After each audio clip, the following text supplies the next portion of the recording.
This is the Boyne Valley, one of the most important prehistoric landscapes in the world. And for the past 2 weeks, we've been digging here. We came here because beneath this extremely innocent-looking field, our geophysical survey had revealed a number of distinctly suspicious anomalies. What were they? How old were they? And most importantly, are any of them actually real? There was only one way to find out.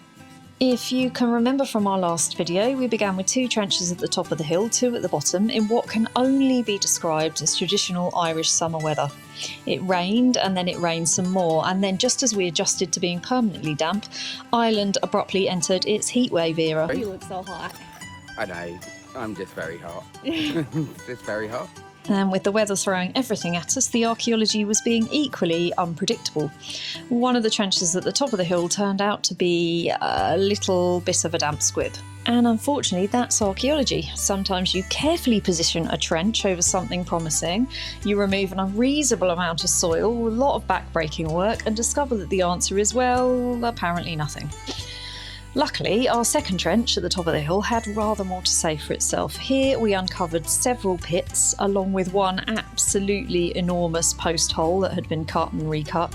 We sieved approximately the entire hill, 1 bucket at a time, and were rewarded with several extremely small but very important pieces of worked flint and quartz, offering tantalising clues to the prehistoric activity here. Meanwhile, at the bottom of the hill, we ended up with 3 trenches in the end, and they were revealing a very different chapter in this field's history. Much of the archaeology here appeared to be medieval.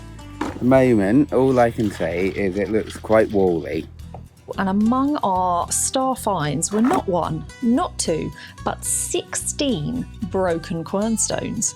Quernstones were used to grind grain, but why were so many broken examples found here?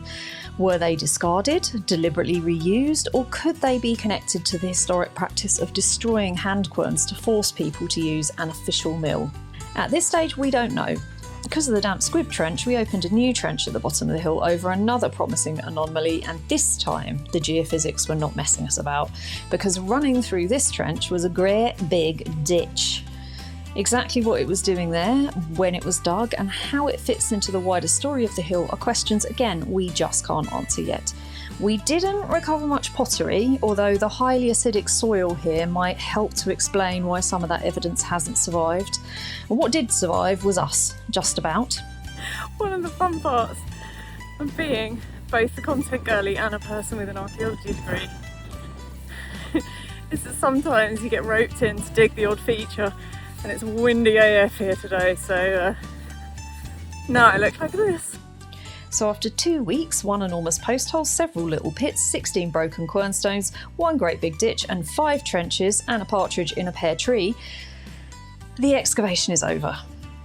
Our specialists will now analyse everything we've recovered, and while we can't reveal the full story of this hill just yet, as soon as we can, you'll be the first to know. But for now, it's a wrap in the Boyne Valley. Okay, bye!